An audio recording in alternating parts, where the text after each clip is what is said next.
نہ جانے مسائل تو علماء سے پوچھیں، یہ حکم مبین ہم کو رب سے ملا ہے، چلو پوچھ کیسے جیے زندگی کو، چلو پوچھ لے کس میں رب کی رضا ہے، رب کی رضا ہے۔ الحمدللہ رب العالمین والصلاة والسلام علی سید الانبیاء والمرسلین، اما بعد فاعوذ باللہ من الشیطان الرجیم، بسم اللہ الرحمن الرحیم، والصلاة والسلام علیک یا رسول اللہ وعلی آلک واصحابک یا حبیب اللہ، والصلاة والسلام علیک یا نبی اللہ وعلی آلک واصحابک یا نور اللہ۔ مدنی چینل کے ناظرین، دارالافتاء اہل سنت کے سلسلے میں آپ کو ایک مرتبہ پھر مرحبا کہتے ہیں۔ ہم نے موقع کی مناسبت سے جو ٹاپک رکھا ہے وہ ہے شادی، نکاح، شادی کی رسومات اور شادی سے متعلق دیگر مسائل سے متعلق شرعی احکام۔ نہ صرف شادی کے مسائل بلکہ اس کے علاوہ دعوت کے مسائل، دعوت میں شرکت کے مسائل، کھانے کے مسائل، کھانا بچ جانے کے مسائل، اسی طرح لین دین کے جو مسائل ہوتے ہیں آپس میں شادی کے موقع کے اوپر، تو یوں بہت ساری جو ہے وہ فقہی احکام کا یا فقہی ابواب کے مسائل کا مجموعہ جو ہے وہ آپ کہہ سکتے ہیں کہ شادی کے جس گھر میں شادی ہوتی ہے ان کو ان چیزوں کا سامنا کرنا پڑتا ہے، جس بارے میں ان کو یہ جانکاری ضروری ہے کہ اس بارے میں شریعت مطہرہ کے احکامات کیا ہیں، تاکہ پہلے سے جان لیں گے تو گناہوں سے بچ سکیں گے اور شریعت مطہرہ کے احکامات پر عمل کرتے ہوئے یہ جو ایک نئی زندگی کا آغاز خود کرنے جا رہے ہیں یا اپنی اولاد کی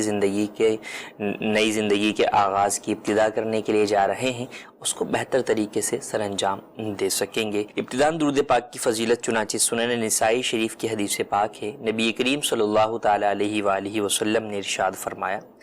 جس نے مجھ پر ایک بار درود پاک پڑھا اللہ تبارک و تعالی اس پر 10 رحمتیں نازل فرماتا ہے، 10 گناہ مٹاتا ہے اور 10 درجات بلند فرماتا ہے۔ صلو علی الحبیب صلی اللہ تعالی علی محمد صلی اللہ علیہ وآلہ وسلم۔ یوں تو شادی میں کئی رسومات بھی ہوتی ہیں، مگر شادی میں ایک معاملہ یہ بھی آتا ہے کہ مجھے، آپ کو، ہم میں سے ہر ایک فرد کو ہی خاندان میں سے یا خاندان کے باہر سے شادی میں شرکت کی دعوت دی جاتی ہے۔ اس دعوت میں جانا چاہیے یا نہیں جانا چاہیے، کب جانے کے کیا احکامات ہیں، اس کو ابتداً ڈسکس کرتے ہیں۔ ولیمہ سنت ہے، اور ولیمہ کی دعوت دی جائے اور دعوت دینے والوں کا مقصود اس دعوت سے، اس ولیمے کی تقریب سے ادائے سنت ہو، فخر مقصود نہ ہو، تو اس دعوت کو قبول کرنا بھی سنت ہے، جبکہ کوئی شرعی عذر نہ ہو۔ ہاں، بعض صورتوں کے اندر چاہے ولیمے کی دعوت ہو یا شادی کی دعوت ہے یا مائیوں کی ہے یا اور جو دیگر رسومات ہوتی ہیں، ان میں شرکت کے حوالے سے شرعی احکام اپنی جگہ پر بہرحال موجود ہیں۔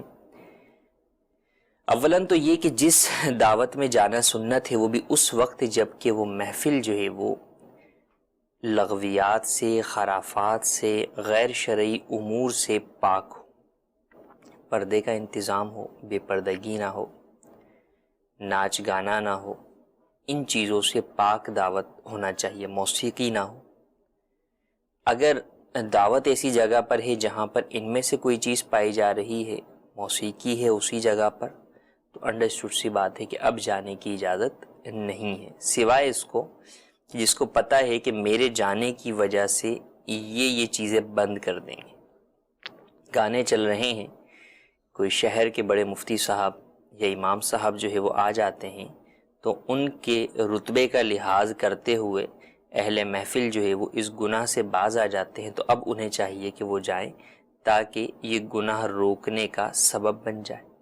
اور وہ اس گناہ سے باز آ جائیں کہ یہاں پر ان کا جانا جو ہے وہ ان کو گناہوں سے روکنے کا باعث بنے گا۔ دوسری صورت یہ کہ محفل تو ہے اس طرح کی اور اس کے اندر کسی جگہ پر کوئی خرافات ہو رہی ہیں، لیکن جس جگہ پر یہ شخص موجود ہے وہاں پر نہیں ہو رہی، جیسے بسا اوقات جو مہندی، مائیوں وغیرہ کی رسومات ہوتی ہیں ان میں جو مردوں والا حصہ ہوتا ہے ان میں اس طرح کی چیزیں نہیں ہوتی، لیکن عورتوں والے حصے میں ہو رہی ہوتی ہیں۔ تو اب اگر کوئی مرد اکیلا جاتا ہے اور وہ جس حصے میں بیٹھتا ہے وہاں اس طرح کی چیزیں نہیں ہیں تو اس کا جانا جائز ہے، لازم نہیں ہے، لیکن بہرحال جائز ہے کہ کم از کم وہ جس جگہ بیٹھا ہوا ہے وہاں وہ ان تمام گناہوں سے بچ کر ہی بیٹھا ہوا ہے۔ ہاں البتہ اگر یہ شخص جو ہے وہ مذہبی پیشوا ہے کہ اس کا جانا جو ہے وہ باعث تہمت بنے گا، لوگ انگلیاں اٹھائیں گے اور اس کی وجہ سے جو ہے وہ باقاعدہ دین پر جو ہے وہ حرف آئے گا، لوگ بولیں گے کہ یار دیکھیں یہ اندر ناچ گانا ہو رہا ہے اور یہ مولانا صاحب یہاں بیٹھے ہوئے، مفتی صاحب بیٹھے ہوئے ہیں، تو اب اس صورت میں اس کو اجازت نہیں ہوگی کہ جو شخص مذہبی پیشوا ہے، مقتدی ہے، تو اگر تو یہ ایسا ہے کہ یہ جانے سے روک سکتا ہے اس چیز کو تو جائے اور ان چیزوں کو روکے، لیکن اگر یہ روک نہیں سکتا تو پھر ایسی صورت کے اندر یہ ایسی جگہوں کے اوپر نہ جائے۔ تو اوورآل یہ تمام چیزیں جو ہے وہ پیش نظر رکھنی چاہیے۔ تو شادیوں میں دعوت ہوتی ہے، رشتہ داریاں ہیں، صلہ رحمی کا بھی حکم ہے اسلام میں، حسن سلوک بھی اسلام جو ہے وہ حسن سلوک کا بھی حکم دیتا ہے، تو یہ تمام چیزیں ہوں گی مگر شریعت مطہرہ کے دائرے میں رہتے ہوئے ہوں گی۔ اگر یہ دکھ رہا ہے کہ کسی کے ساتھ حسن سلوک کرنے میں، صلہ رحمی کرنے میں، اس کے پاس جانے کے اندر اللہ تبارک و تعالیٰ کی نافرمانی ہوگی مجھ سے، تو پھر جانے کی اجازت نہیں ہوگی۔ اور یہاں پر جو اہل محفل ہیں ان کے لیے بھی جو ہے وہ لمحہ فکریہ ہے کہ آپ بسا اوقات ایک گناہ کا ارتکاب کر رہے ہوتے ہیں لیکن وہ آپ کے لیے ڈھیر سارے گناہوں کا سبب بن چکا ہوتا ہے۔ ایک ہے کہ آپ نے خود گانا سنا اور ایک یہ ہے کہ آپ نے سب کو سنوا کر ان کا گناہ بھی اپنے سر لیا۔ تو خود گانا سننا تو ہے ہی گناہ کی بات، لیکن دوسروں کو سنوا کر جو آپ نے اتنے ساروں کا گناہ اپنا سر لیا تو یہ بہت ہی جو ہے وہ بڑی بات ہے کہ اتنے سارے گناہوں کا بوجھ اپنے سر کے اوپر آپ لے کر بیٹھے ہوئے ہیں۔ تو لہٰذا خود بھی گناہوں سے بچنا چاہیے اور دوسروں کو بھی گناہوں سے بچانا چاہیے۔ یوں ہی پردے کے بھی اہتمام کے اندر بھی خیال رکھنا چاہیے کہ ہماری کوئی بھی تقریب ہو تو اپنی خواتین کے لیے باقاعدہ مکمل پردے کا بندوبست ہو، فقط ٹیمپریری طور پر جو ہے وہ نام کا پارٹیشن کر دینا کہ جس کے اندر خواتین مردوں میں آ جا رہی ہوں یا خواتین میں مرد آ جا رہے ہوں یا اس کے علاوہ ادھر ادھر سے کہیں سے نظر آ رہا ہے، تو ان تمام باتوں کو پردے کا نام کہہ کے جان چھڑا لینا یا کسی فرد کو مطمئن کر دینا کہ جناب ہم نے تو پارٹیشن کیا ہوا تھا پھر بھی آپ نہیں آئے، یہ سوچ لیجئے کہ کیا اللہ تبارک و تعالیٰ کو بھی آپ کا یہ عذر جو ہے وہ قابل قبول ہوگا؟ اللہ تبارک و تعالیٰ کی بارگاہ میں بھی ہرگز نہیں ہوگا، وہ تو سب کچھ جانتا ہے اور اللہ تبارک و تعالیٰ دلوں کے حالات جاننے والا ہے۔ کسی کے آنے کی وجہ سے جو ہے وہ آپ کا گناہوں سے بچنا یہ بالکل بہت اچھی بات ہے، لیکن بہرحال اچھی بات تو اس سے یہ ہے کہ کوئی آئے یا نہ آئے، اللہ تبارک و تعالیٰ تو دیکھ رہا ہے، تو اللہ تبارک و تعالیٰ کا خوف اپنے دل میں رکھتے ہوئے بندہ گناہوں سے بچے۔ کوئی بزرگ شخصیت، کوئی دینی گھرانہ آپ کی محفل میں آتا ہے یا نہیں آتا، اگر آپ اس کے لیے ان چیزوں کا اہتمام نہیں کرتے تو وہ ناراض ہو جاتا ہے، اس لیے نہیں آتا، تو لہٰذا آپ مجبوراً کرتے ہیں کہ کیا کریں یار، ان کو بھی تو بلانا ہے، چلے اب یہ چیزیں تو کرنی پڑیں گی۔ تو جس طرح ان کی ناراضگی مول لینا آپ کو دنیا کے اندر جو ہے وہ مناسب نہیں لگ رہا، تو اللہ تبارک و تعالیٰ کی ناراضگی مول لینا کیوں کر آپ کو مناسب لگ رہا ہے؟ کیوں کر اللہ تبارک و تعالیٰ کی ناراضگی کو آپ اس قدر ہلکا جان رہے ہیں؟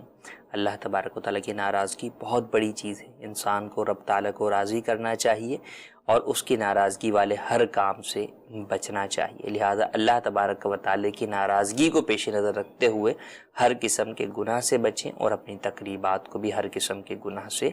بچائیں۔ اللہ تبارک و تعالیٰ سے دعا ہے کہ اللہ تبارک و تعالیٰ ہمیں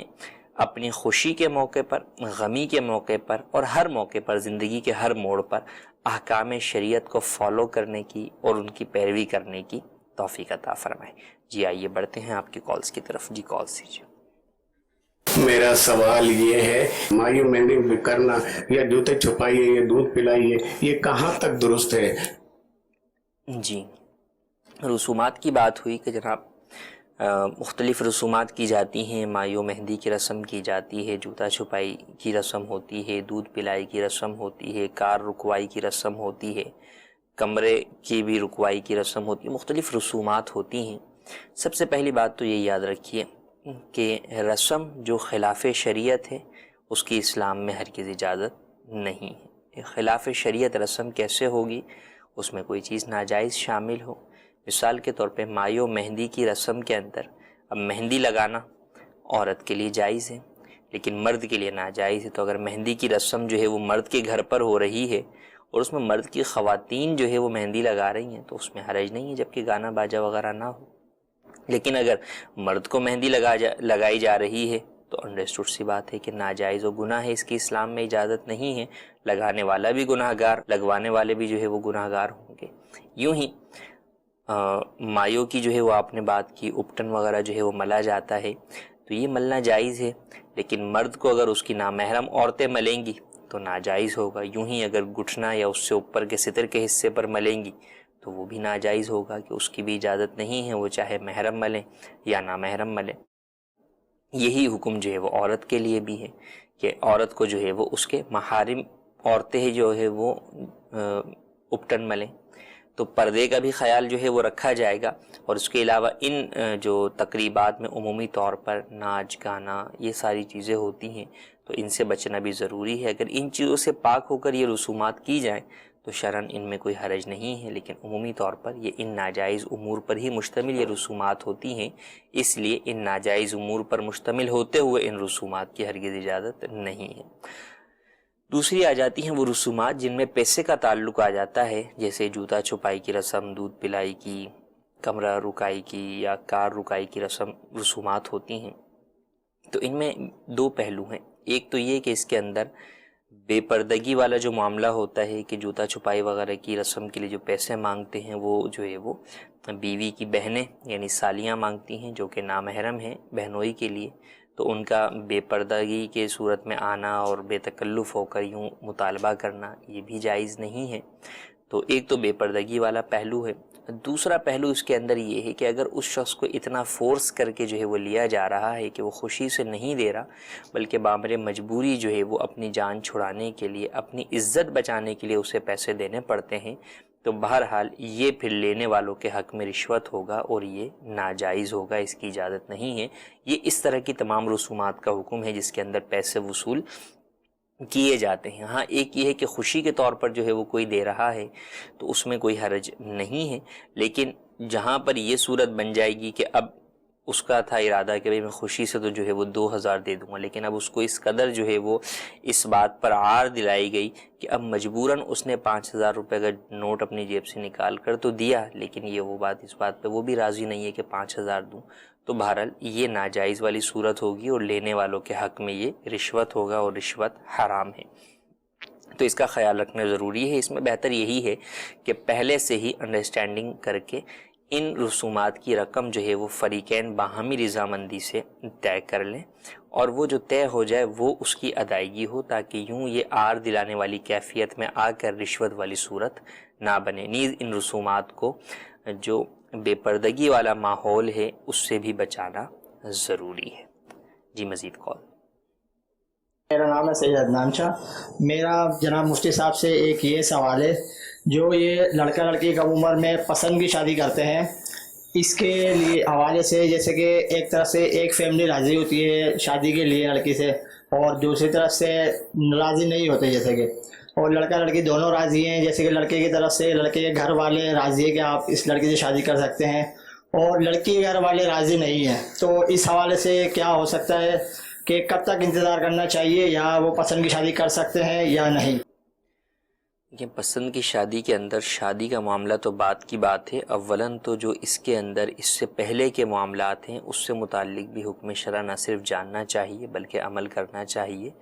اور والدین کو اپنی اولاد کی تربیت اس انداز میں کرنی چاہیے کہ شریعت مطہرہ حکم یہ دیتی ہے کہ جب مومن مردوں کو حکم یہ دیتی ہے کہ اپنی نگاہیں نیچی رکھیں، غیر محرم مردوں کی طرف عورتوں کی طرف نگاہ نہ اٹھائیں، یوں ہی عورتوں کو بھی یہ حکم دیتی ہے کہ وہ اپنی نگاہیں نیچے رکھیں اور غیر محرم مردوں کو نہ دیکھیں۔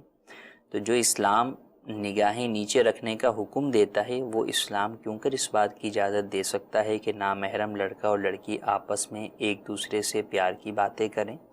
یا جو ہے وہ آپس میں جو ہے وہ گھومیں پھریں اور ایک دوسرے کو پسند کریں اور ایک وقت گزاریں اور پھر اس کے بعد جناب والدین کی طرف نکاح کے لیے جو ہے وہ بات بڑھائیں۔ اسلام اس طرح کی بے پردگی اور بے حیائی کی ہرگز اجازت نہیں دیتا. لہٰذا یہ جو پسند کی شادی کا سارا معاملہ ہے، اس کی ابتدا ان تمام جو ہے وہ گناہوں سے، نہ صرف گناہوں سے بلکہ گناہوں کے مجموعے سے ہو رہی ہوتی ہے، جس کے اندر خود لڑکا لڑکی کا بھی قصور ہوتا ہے اور کئی مقامات کے اوپر والدین کا بھی قصور ہوتا ہے کہ انہوں نے اس قدر چھوٹ دی ہوئی ہوتی ہے. تو لہٰذا والدین پر اولاد کی تربیت اور ان کی نگرانی لازم ہے، اور خود لڑکوں پر، جوان لڑکے ہوں یا لڑکیاں، ان پر اپنی عصمت اور عزت کا تحفظ بھی لازم ہے، احکام شریعت کی پیروی بھی لازم ہے، اور حیا جو کہ ایمان کا حصہ ہے اس کو اختیار کرنا بھی لازم ہے. تو بہرحال یہ تو ہے اس سے پہلے کا پہلو. باقی جہاں تک بات رہی والدین کی رضامندی کے بغیر نکاح کرنا، اس کی اسلام ہرگز اجازت نہیں دیتا. کہ کئی صورتوں کے اندر تو اس میں لڑکی کے والدین راضی نہ ہوں، والدین سے مراد والد یا اس کے ولی راضی نہ ہوں، تو نکاح سرے سے منعقد ہی نہیں ہوگا. اور بعض صورتوں کے اندر اگرچہ نکاح تو منعقد ہو جائے گا، لیکن بہرحال اس کے بعد جو آگے والدین کی ناراضگی ہے، کہ والدین کی ناراضگی جو ہے وہ اللہ تبارک و تعالیٰ کی ناراضگی حدیث میں قرار دیا گیا. فرمایا کہ والدین ہی تمہاری جو ہے وہ جنت اور دوزخ ہیں، ان کو راضی کر کے تم جنت پا سکتے ہو، ان کو ناراض کر کے تم دوزخ میں پہنچ جاؤ گے.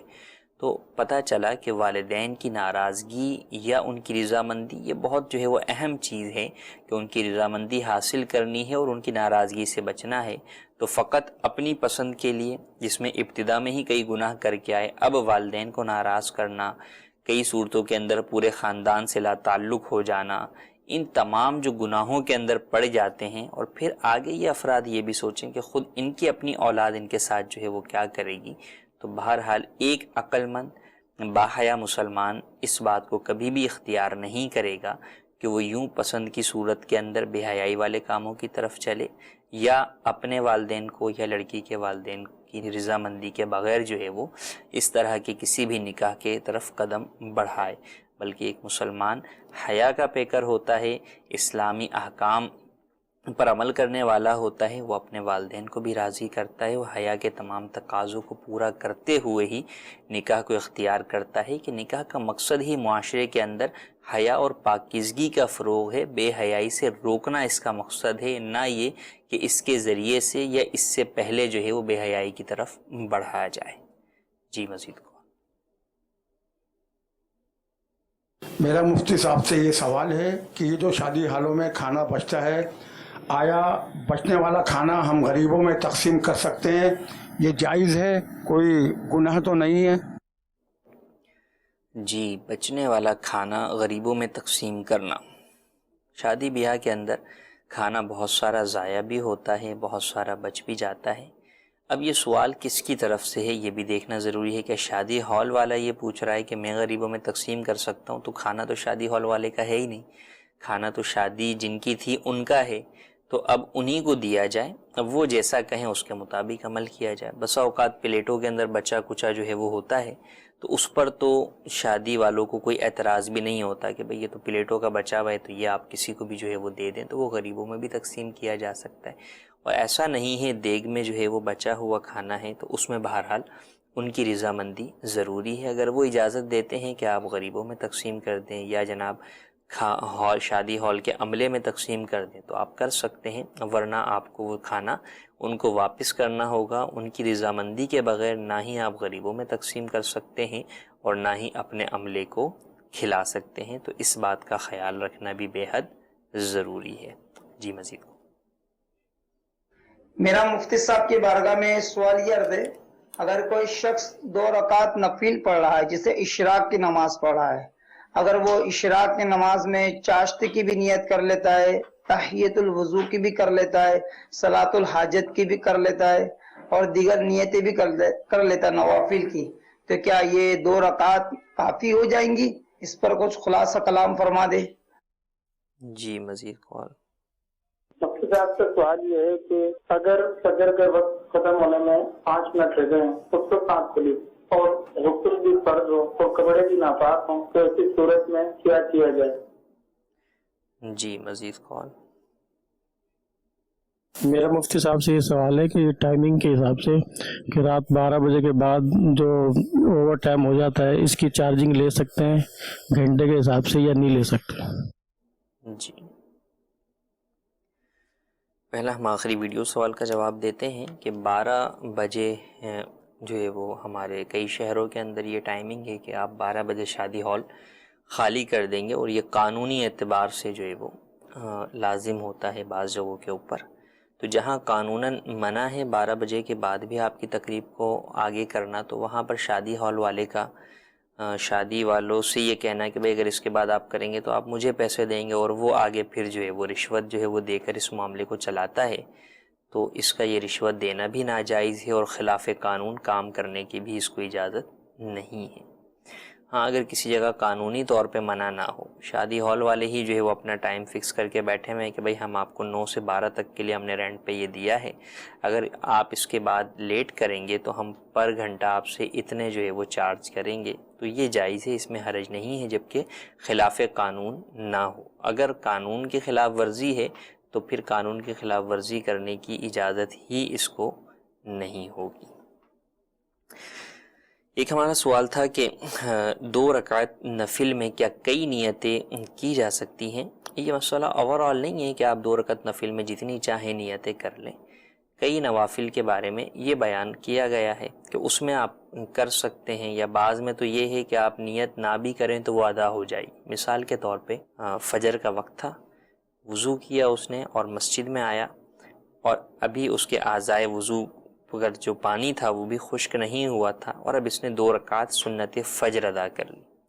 تو اب اس نے کوئی نیت نہ بھی کی ہو تو اب اس 2 رکعت سنت فجر سے سنت فجر بھی ادا ہو گئی، تحیت الوضو بھی ادا ہو گئی، اور چونکہ مسجد میں آ کے فوراً پڑھ لی